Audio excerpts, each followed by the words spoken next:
Hey everybody, welcome to the 4th episode of Nerd Out. I'm here with my brother today, Jonathan. Hi. And we're gonna be talking about Wicked. Hmm. And he's only allowed to sing once this entire episode because I'm not dealing with that. Don't. Go ahead.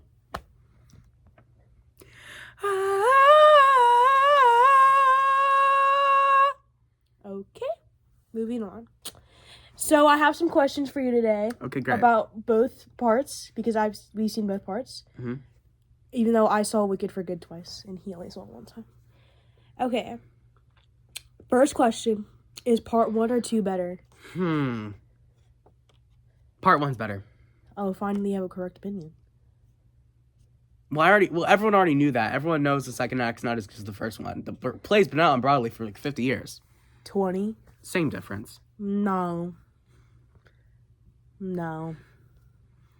It's a big difference, actually. I'm just surprised you like part 1 better because you love bad movies. Let's move on. I also like part 1 better because that's when they were all happy. Favorite part 1 song, I think I know this one. The Wizard and I. Oh, actually, it's not Defying Gravity. Surprise. Yeah. Mine's What Is This Feeling? And I can really prove it because that was actually my top most listened to song Spotify rap this year. So I listened to it like 30 times. Oh. Least favorite part 1 song. Something bad is happening in us. So why are we doing Hugh Jackman? That's what he sounds like. That he doesn't sound like Hugh Jackman. Something bad. And he's like a goat. Bah is happening in us. Why do you sound like Hugh Jackman? Let's move on. My least favorite part 1 song is the Wizard song because I literally wanted to go to the bathroom, but Defying Gravity was after, so I just stayed in my seat. It wasn't horrible. It just wasn't anything to write home about. It literally was awful. It just wasn't anything to write home about. It wasn't good or bad. It was just there. You know what I mean? Okay. What's your favorite part 2 song? Wait, I can't sing. Elikanamen namen matsu matsu elikanamen namen matsu matsu elikanamen. Crap, what's that one called? No Good Deed. No Good Deed. No Good Deed. Okay, why? Why? I really like the chanting. I think that's a really good part. And the scream, the Fiero, then the Fiero.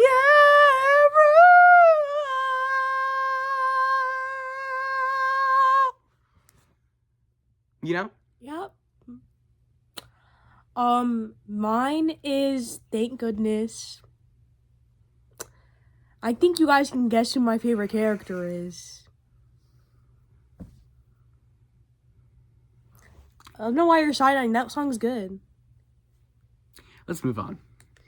No, that song is good.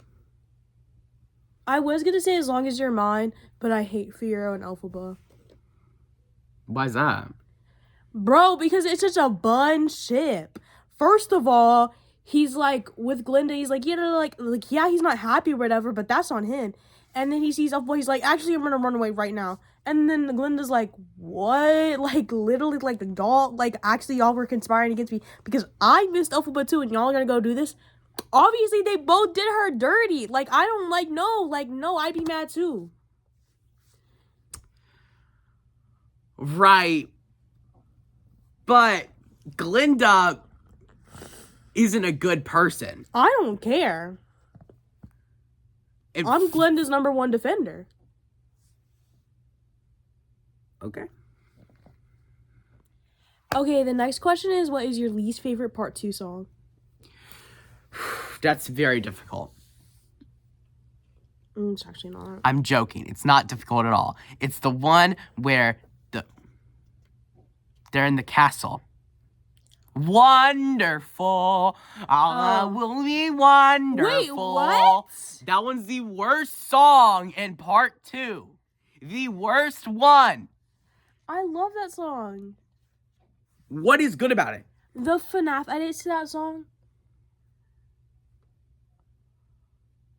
I have not seen a single thing that you're talking about right now. And honestly, the song by itself, because that's what we're ranking here, is just not a good song. It just doesn't sound good. We all know Jeff Goldblum cannot sing to save his life, right? And so when you combine that with just bad sheet music, it's not Ariana's fault. She's trying her best to save this horrid song, okay?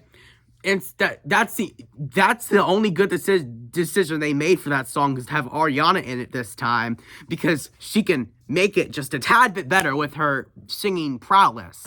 But comparatively to Jeff Goldblum, who cannot sing, we get this issue where Jeff Goldblum's over here. He's not hitting a single note. He's going, wonderful, will be wonderful. And it makes you viscerally disgusted to hear it. Obviously, the worst part to a song is Every Day More Wicked. Michelle Yeoh can't sing, and I love her. That's my queen. I love her down. But the singing wasn't good. Why are you starting? That song's really bad. Bro. Of course you think it's good. This is what I mean. You love trash music. You just love trash music. No, it's not good. I'm not saying it's the best song ever made, but comparatively to Wonderful, Wonderful's so good and it has meaning. Every Day More Wicked is just propaganda, and then it's just like Michelle Yeoh the entire time. I don't want to hear that. Violet, that has a story reason for being a song. So does Wonderful. You could remove Wonderful as a song and nothing would change. I'm not even kidding. You could cut that whole segment out of time, and then Elphaba would still say yes after the song, and then figure everything out and leave. The song adds nothing to the plot. It just adds time. And ruins your ears. I said it. Whatever. At least you're not hating on Girl in the Bubble, because I've seen a lot of Girl in the Bubble hate, and I'm here to defend Girl in the Bubble. That song is good. It's not the best song. I'm sorry. It's. I have opinions about Girl in the Bubble, okay? I think what they were trying to do was very creative, but I think they could have done a little bit more with that. I don't think they did enough with her character. Glinda is a very complex character, and I just don't think they did enough with her character to justify her having that whole song by herself. She needs more done with her, okay? Her whole story arc, it doesn't feel fully finished to me. There's more for her character to do, in my opinion. What do you think? I like how they did Glinda's thing. It just feels like okay, Glinda, her whole point is being born with insane levels of privilege to the degree that she can do anything and everyone will immediately classify her as good. And at the end of the movie, that's still happening. Nothing changes based on the public's perception of her from the beginning of part 1 to the end of part 2. She is still Glinda the Good. I think that's a misstep, in my opinion. I think Glinda the Good isn't accurate. She's obviously inherently flawed, right? We all are flawed, but she's pretty flawed she's like a flawed person. But she sheds some of those flaws, but she still uses the Glinda the Good, cover up. So it comes kind of off as hypocritical to me, in my opinion. That bit is not at all ditched to the writing, because that makes sense to me. That's she's the popular girl. She's not going to fully change in the span of this short time. So it makes sense to me that she is still Glinda the Good. I'm just saying it doesn't feel like her character arc's finished, you know? Right. Right. Right. I love Glinda firstly. As I can see, I have like 5 Glindas. This is my new favorite Glinda. I got her as a treat to myself. This is also like my favorite Glinda outfit. I also like the other one that she wore at the beginning of the movie during Everyday More Wicked. But that one was $80 and I'm not buying that. What's your favorite Glinda outfit? Ooh, my favorite Glinda outfit. Honestly, it's gonna be the school fit from part 1. I like this one. No, not that one. That's Oh. a dance. That's a school dance. I'm talking about the school uniform. I Yes. actually really like that good one. Too. What's your favorite Elphaba fit? She did not look good in the school uniform at all. And her, I think I have to go with her dance outfit there. I hate her dance outfit. That's why I didn't buy it. Personally, I hate Glinda's dance outfit. What?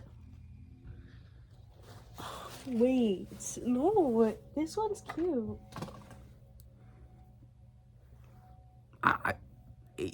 They try to do something interesting with the colors, but the shape language is all weird to me. I don't like it. I don't know what I don't like about it. I just don't. And then I have this one that I also got. Okay, we're just like pulling every Glinda. This is her bubble dress. I also do like this one. But I don't know. After seeing the part 2, it just feels like a little basic to me. So, I don't know. I do like her bubble. Oh, her crown fell off. And she spins. Okay. Can you get the other Glinda? The school Glinda? Glindas do you have? I think that's all of them. Yeah, that is all of them. So, this is the one he was talking about. Which I understand. I like this one. Oh. Okay. And then this is the popular fit, which is also like the second best song from that movie. Popular is so good. That was also my Spotify Wrapped, I think. But this fit's also hard, and that's all my Glindas I have currently. And I honestly probably got more for Christmas, because I did ask for a bunch of Glindas for Christmas. What? It's just... What... Do you... Why? Because I love Ariana Grande. We can tell. So... I've been an Ariana Grande fan since I was 6. We can tell. We can tell, Violet. We can tell. Don't worry. What... In part 2, Fiero's quick turn... Bro, he makes me so mad. Don't even get me started. Elaborate. Don't even get me started. Literally, what I said earlier about him, like, just leaving Glinda and being with Elphaba and making this quick 180 switch, like, whoa, let's chill out. Like, he just makes me so angry. I'm sorry, but Glinda deserved it. And then when he pops up looking like Ryan Reynolds' Deadpool at the end. Are we dead serious? That's just a case of bad CGI. Well, not CGI. It was Bro, makeup. it's practical. So they just looked at that and said, "Yeah, that's good. We can do that." Yes. Jeez. I would say, hey, makeup's less expensive than CGI. We can try again. But irregardless, I personally don't love the turnaround. I understand they're not working with too much time, but it happens super, super quickly. It's unexpected, right? Which, yeah, he has been thinking about this for a while, but again, feel like you could have expanded on that. Maybe we could have gotten, instead of getting Wonderful, we could have gotten a song about Fiero's inner emotions, but whatever. No. Nobody wants to hear that, trust me. I love Jonathan Bailey. Like, I really do. Like, I love Bridgerton. I've watched season 2 probably like 10 times. And actually, I'm probably going to watch season 2 after this. I love season 2 of Bridgerton. I don't play about Kate and Anthony. But Fiyero, that's a demon.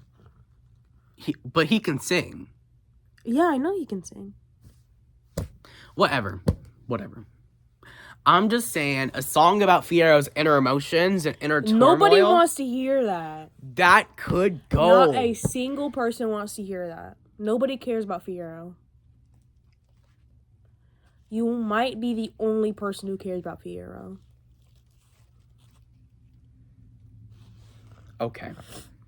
Like, I hate when people make this movie about Fiyero and Elphaba. Guys, nobody cares about Fiyero. Like, literally the entire thing is about Glinda and Elphaba. Why would a man be there? Why would a man be there? I'm afraid the movie is about Fiyero and Elphaba. No, it's not. Literally, why would they have For Good if it's about Fiyero and Elphaba? There's like 5 main characters, okay? You have Fiyero, Elphaba, Glinda, Madame Morble, Flip It Around, Wicked Witch, and Nessa Rose and Bach, I guess. Those we are deserve each other, and Glinda helped it come true. We deserve each other, me and Bach. Please, Elphaba, try to understand. I do. So, anyways, but like those are the main characters, Violet. I'm afraid the main characters is Glinda, Fiyero, and Elphaba. Yeah. And Fiyero has more screen time in part 2. Not than Glinda. He has more screen time, yeah, but he doesn't have more screen time than Glinda. In part 2? No, I think he so. doesn't. I think so. No, he doesn't. I think so. No, he doesn't.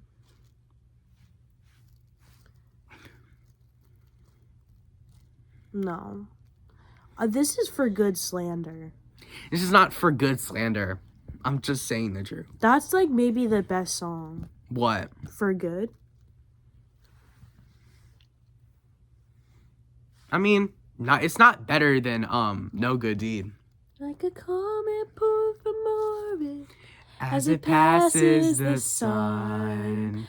Like a sea that meets the shoulder halfway through the wood. Who can say if I've been changed for the better? But because I knew you. Because I knew you, I had been changed for good. Oh. I'm trying to harmonize with you when you're off key. Acting like you're not the one that's off key. You don't start with me, Lucas. I'm trying to harmonize with you. I'm trying to match your stuff so I can harmonize. Whatever. Oh, you make me so mad. I don't know why I decided to do this with you. Because you love me. No, I don't. Okay. Yeah, no.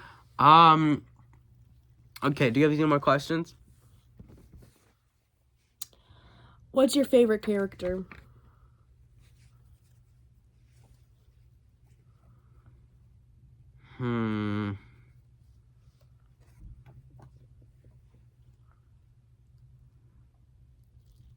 Elphaba. Okay. Why?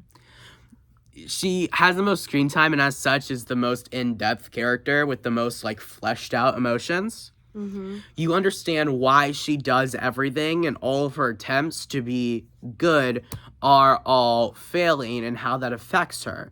You understand her motivations when presented with Fiyero, when presented with Glinda, when presented with the wizard. You understand everything. Mm-hmm. I think that's a really good character right there. What about you? Guys, I swear I don't hate Elphaba. I'm just an Ariana Grande stan. What can I say? Obviously, my favorite's Glinda. I think that's obvious. We know. I'm afraid we can tell. And I feel bad for Glinda because at the end of the movie, she's literally all by herself and has to rule Oz. Like, no, I'm afraid she deserves it. And then Bomb Fiero's like, nobody can know that we're here, Elphaba. Bro, like, that's her twin. Like, I'm afraid that is her karmic punishment. Like, I'm afraid that's what she gets. No good deed goes unpunished, okay? That's the whole message. No good deed goes unpunished. All of her efforts to do good, her good intentions, led where such roads always lead, as she says. But she came in with not good intentions. She came in with her own selfishness, and look where that got her, right? That got her to the highest position in all of Oz. It's all about how it doesn't matter your intentions when you go to do it matters your intentions when you go to do something. If you try to be good, you could fail and be deemed as wicked. Okay. Who's your least favorite character? Nessa Rose. Oh. What? I said it. She's my least favorite character. I hate her. Well, I hate Nessa, but I mean, I understand why she is the way that she is. She has no excuse to be the way she is, honestly. In my opinion, she's a grown adult. She should have understood that, hey, maybe I shouldn't do discriminatory laws to keep my keep this person I like near my proximity. Maybe I shouldn't do that. That's inherently not a good thing that she chose to do on her own accord. I think it's crazy that she did that all over Bach, but my least favorite character, Madame Morrible, MM, flip it around, Wicked Witch. Because Glinda goes, use her sister. You could use her sister. And Madame Morrible goes, actually, I'm going to make a tornado. Huh? Literally, when did Glinda ever say anything like that? She just said, start a rumor, perchance. And you go, oh yeah, let me make a tornado. And don't even get me started how she'd be beefing with Glinda. Oh no, like. Well, before Galinda's mini character arc, Galinda would have been fine with that, in my opinion. Like, if this was part 1 Galinda, I think Galinda would have been fine with killing Elphaba's sister. If she could just, like, get away from it in her head, if she could do something, like, in her head where she's like, that wasn't my fault, I can say that it wasn't my fault, and then she can, like, just forget about it. She could just forget it ever happened. She would able to be write it off in her head. But in part 2, she's undergone a character arc in which she's like, I need to start taking accountability for things. And that's why she gets mad at what Madame Morrible did.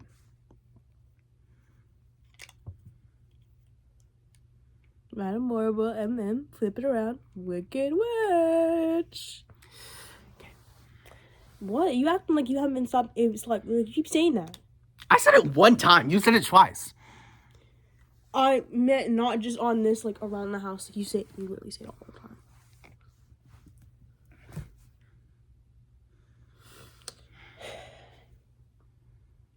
Okay. Which ship is better? Glinda and Elphaba or Friera and Elphaba? What are we ranking this by? Are we ranking this by, like, healthiness in a real life situation? No. How fun they are to watch? Entertainment? How much you like them? So, entertainment. Whatever, Dawn. Just answer the question. Okay, if we're ranking this by entertainment, Glinda and Elphaba provide, like, more narrative value. Mm-hmm. Like, narratively, they can do more with that concept. I'm afraid what they did in the Wicked books after this one, I'm afraid they exhausted every possible thing they could do with the concept of the Scarecrow and the Wicked Witch of the West getting together. Bro, don't even get me started on the books. I literally couldn't even finish the first one because I was so bored and confused. I don't care. Like, I was so bored. I didn't even get to the part where they got to shiz. Like, I was still, like, Elphaba being, like, a toddler, and I was like, I'm done. It's over there. Like, I literally can't. I can't. It's so bad. It's so buns, actually. Mm-hmm. The movie, peak. The musical. I haven't watched the musical. Okay. Let's move on from the blasphemy that just came out your mouth. Sorry that we don't live anywhere in New York and I haven't been able to go see it. Let's move on. And I haven't found a slime tutorial on YouTube. So. Hope this helps. Let's move on. Oh, if you do that one more time.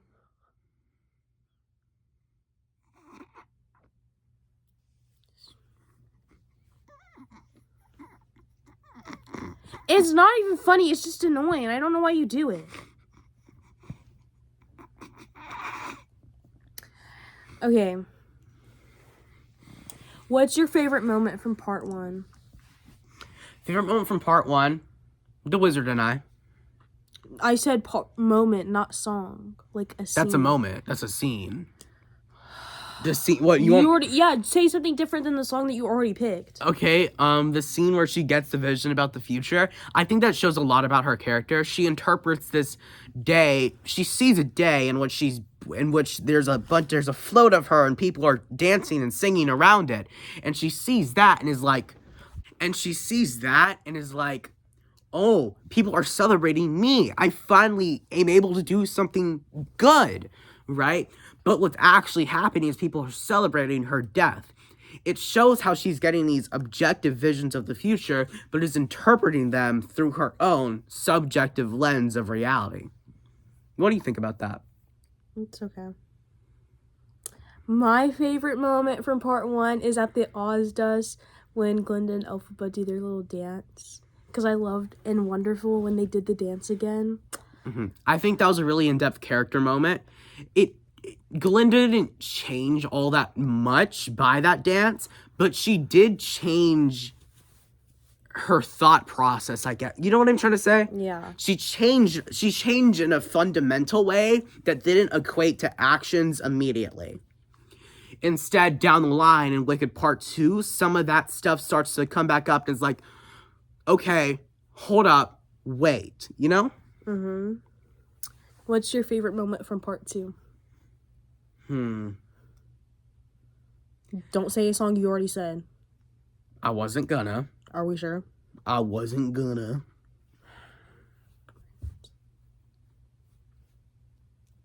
Go ahead. I'm thinking. It takes you that long to think? It do.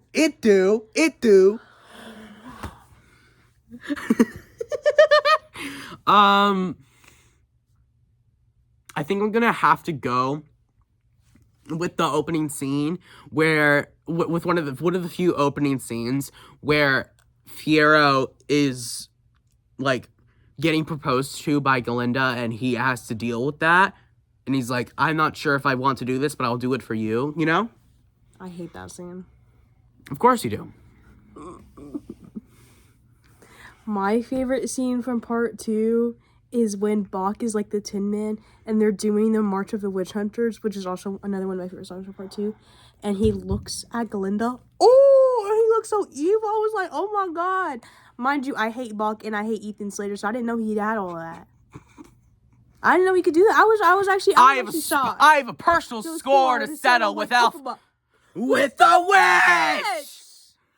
It's due to her. I'm made of tin. She made this occur. And for once, I'm glad I'm heartless. I'll be heartless killing her! Like, okay, he ate that. I was like, okay. Don't play with him, Ethan. If I were writing this, though, I would provide more development on the Dorothy gang. I understand that's not the focus of Wicked. Literally watch Wizard of Oz. I understand that. I understand. No, actually, no, you're wrong. Because Wicked is not made to be canon compliant with Wizard of Oz. Oh my god, dude. The Wizard of Oz doesn't make sense if you consider Wicked canon. So, no, you're wrong. Wicked's not about Dorothy. I know. But I'm saying if I were writing it, and that's why you're not a writer. Me, personally, I would provide some character development for these people. Because Fiero's character development immediately stagnates the moment he turns into Straw. That's the moment he's pushed out of the story for the rest of the movie. You no longer see him again. You no longer hear from him again. He becomes Until he comes up and looks like Ryan Reynolds. He becomes completely irrelevant to the story. I'm still speaking, okay? And it just feels weird when you're watching. It feels strange, right? I understand why they did it. I get it. But also, you can't tell. There needs to be more story there. How does Fiero, like, his emotions? What are his emotions going through here, going to the wizard, who he knows is a scam? What's his emotions when he's talking to Dorothy? What are his emotions? We don't get to know. And we can't work off the Wizard of Oz, because the Wizard of Oz is not canon to Wicked, and as such, Wicked is not canon to Wizard of Oz. Okay. No, when he pulls up as The Scarecrow? The Scarecrow, and like he like takes up the thing, bro, that like actually disgusted me so badly. Bro, in the theaters, literally that scene happens, she goes, ew, in the middle of the theaters, as loud as like everyone can hear it, and everyone just turns around and like starts laughing immediately, because like she was like so loud. Because he looked fucked. What else do you want me to do? Be like, yay! No, like he looked gross, but I said ew. Like, ew. Because it was nasty. Like you. Oh. Yeah. Oh. Yeah. Okay. Well, that was our episode on Wicked. I hope you guys liked it. Yeah. Yeah. Although this podcast is not mainly mine, it's still cool, you know? Oh. MM Wicked Witch. Peace out.